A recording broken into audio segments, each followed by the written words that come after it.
Well. Guess who's back, boys and girls? The zero of you watching. It's Alula. And listen, we're back with another video. I know I've taken a hiatus. There's probably questions, or most of you guys don't care. Doesn't matter. I've been in Ethiopia for roughly a month now, a little under a month. I'm in Addis Ababa tonight. My flight is tonight, so I'm getting out of here. Got some bags packed over there. And I have been making videos for a variety of reasons. I really wanted to focus on family and friends and spending time. Let me turn off one of these lights real quick. Excuse my untucked shirt. But, let's see here. I don't think I need those. But, listen. We're back. And I don't want to spend too much time talking about the wild card games. They're way in the past. I'll touch up on a couple of them that I found particularly interesting, probably for the wrong reasons. But we're going to talk about the divisional round, and I'm going to give you guys my thoughts, picks, feelings, whatever you want. So let's touch on a couple of the wild card games, the two that I found the most pathetic. Let's talk about the one that was a little less pathetic than the other one, but just a little bit less. The Eagles game, Eagles at Buccaneers, wow. From the first, we knew the Eagles had been struggling defensively, but I thought they could beat Baker Mayfield. Call me an idiot, but I thought they could do it. When you see the team's effort, that should be on tape on exactly what not to do from a team. It just felt like they quit in a playoff game. You waste your whole season away just like that. It was hard to watch. I got to be honest. The second half might have been worse than the first. The first two drives, the Eagles have a 3rd and 2 on each of their first two drives. Their first couple plays of the first drive, they're running the ball well. They completely get away from it. God knows why. And they falter on passing plays. I think there was a drop or maybe a batted pass, but, it just allowed the Bucs to get a quick 10-0 lead. And from there, they never really looked back. They only needed those 10 points because the Eagles scored 9 the whole game. The Eagles? Please. Honestly, I got to say, I don't think I've ever seen a playoff game like that. That has completely turned me off, shut me down from Nick Sirianni. You cannot have your players go in and play like that in a playoff game. That's pathetic. That is pathetic. It's disgusting. But there was another game that was even more disgusting, and this one actually feels good because I've been so right about this for 5, 6, 7, 8 years now, maybe longer. The Cowboys, Dak Prescott. I don't know how many times I have to say it. I have to say it, but Dak is not that guy, and year after year, it's so funny to see the cycle. The Cowboys fans, they just keep believing in it. They keep believing in it every single year, and they never learn from their mistakes. How can you justify being down 48 points to 16 in the fourth quarter at home against a first-year starter? Now, there are two groups of Cowboys fans, I guess.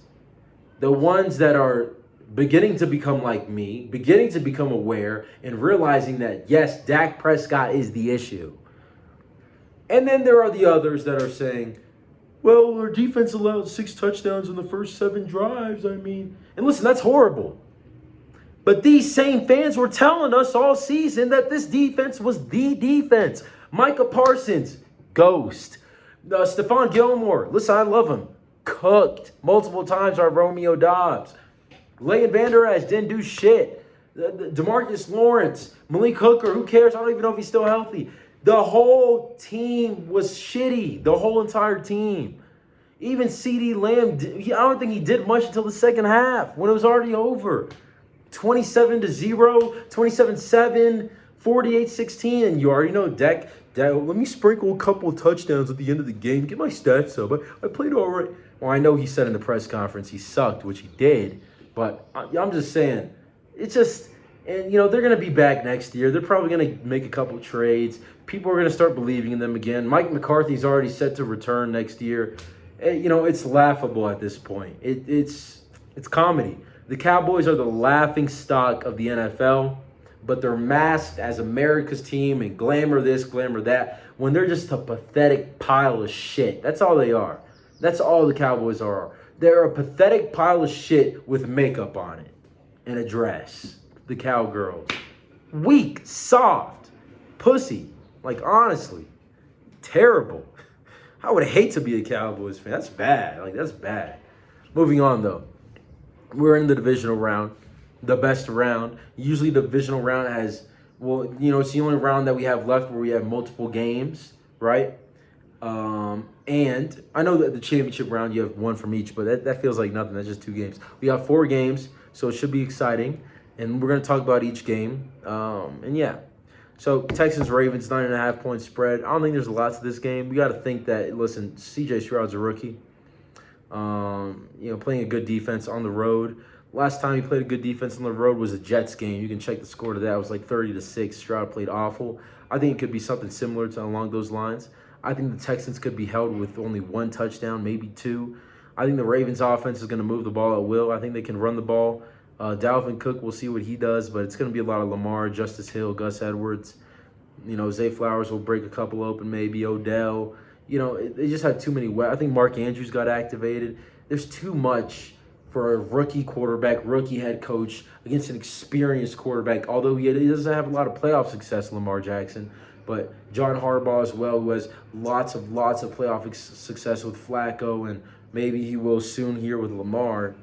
But I don't see how this game's close. I would love to be wrong. I would love to see a first divisional round game that's close, the first game of 4, but that's how I feel. Niners-Packers, I feel the same way. Listen, the Niners are focused on the task at hand, unlike the Cowboys. The Cowboys just want to talk about other teams.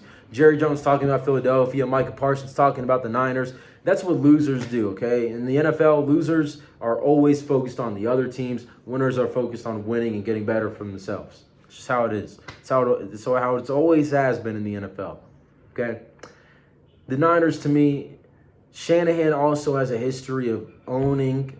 I'm not saying this in a mean way. I'm just being honest. He has owned LaFleur. Aaron Rodgers and Matt LaFleur's first season together, I think was it 2019? Yeah, I don't think Rodgers won MVP that year. I think that was that Mahomes? Who won the MVP in 2019? That was Lamar. They met in the championship game. Raheem Mostert killed them. A couple years later, they meet again, and that's the cold game, the infamous block punt game, where Shanahan beat him again at Green Bay. I think Shanahan beat him at a different, NFC championship game. I got to check, but Shanahan has LaFleur's number. I like Jordan Love. He's more talented than, Brock Purdy, and a lot of the time that matters. But to me, this 49ers buzzsaw, I don't see a way. I don't see a way that the Niners don't win this game easily. Shanahan off a bye. I like both of these teams, the Niners and the Ravens, to blow out their road opponents coming in for a visit. And yeah, that's how I feel. Sunday games, let's move on to. I'm a little more interested in. Bucks-Lions, I feel like could be close, but I think Dan Campbell and Jared Goff really have a good thing going. I think that Jared Goff has played really well this season, and he's in his dome. He's going to be comfortable. It just feels like a game that the Lions, they assert their dominance. You're not going to run the ball on the Lions. That's the thing. The Bucs were running the ball a little bit. They were establishing the run in that first and second quarter against the Eagles. It's not going to happen against the Lions. We'll see. I do think that Baker will be able to throw the ball very well. They're a warm weather team, the Tampa Bay Buccaneers are. So going into a dome like this may present issues. We saw what Stafford did, passing the ball. But I don't think that Jared Goff, the Lions, Dan Campbell, they have gone through a lot of shit together. And to me, this is their season where they win a couple playoff games and they build momentum for the next year. I don't think they can beat San Francisco in a potential NFC championship game, but I think they can take care of the Tampa Bay Buccaneers. The 6.5-point spread is very fishy. I would take Lions cover, but I don't feel confident about that at all. I do think the Lions win, though. Last but not least, the best game, the most interesting game of them all. Chiefs at Bills. And, you know, you guys know how I feel about the Bills. I mean, even before the hiatus, when I was making videos, y'all heard how I was talking about the Bills. I was always picking the Bills. Listen, the Bills are that team, okay? The Bills have, I said it as soon as they lost to the Eagles and they were 6-6 and people were giving up on them. I said, hey, this team's going to win the AFC. You looked at their schedule. They had a lot of easy wins. They won the hard ones too, at Kansas City, at Miami. They're in the playoffs all of a sudden. And, you know, you got to say, Josh Allen and the Bills, they're a more talented team at the moment than the Kansas City Chiefs. The Bills have two really good tight ends that I like. The Bills have 2 to 3 receivers that I can kind of trust. You know, Shakir's up and down. You know, he's just a number 3 guy, slot guy. But Gabe Davis, we've seen what he's done to KC in the past. Stephon Diggs is a real dude. The Chiefs do not have real dudes at wide receiver position. I just think that it's the Bills' year. Josh Allen has not beaten Mahomes in the playoffs yet. He's 0-2. I think, you know, it's at Buffalo for the first time in this rivalry in the postseason. It just feels, this one feels very obvious to me. I don't see how the Bills lose this game. The Chiefs have a real great defense. Don't get me wrong. But to me, this is the year the Bills get over the hump, over the Kansas City hump. I don't know if they can go into Baltimore and beat Baltimore. I would like them to, but I would have a lot more doubt in that, being a road game at Baltimore. Lamar Jackson playing the way he's playing. But against Mahomes at the moment, how the Chiefs are playing offensively, I really feel good about this Buffalo Bills team. And I still think they're going to come out of the AFC. I'm confident. Obviously, like I just said, I'm more confident in them being Kansas City than them beating Baltimore potentially. But we'll get to that. We don't need to get too ahead of ourselves. That's what I like, though. Thank you for watching. I'll be back in America in about, 24 hours or so. It's been a good trip. Sorry to keep you guys waiting so long. And thanks for watching. I'll see you guys around. Bye-bye.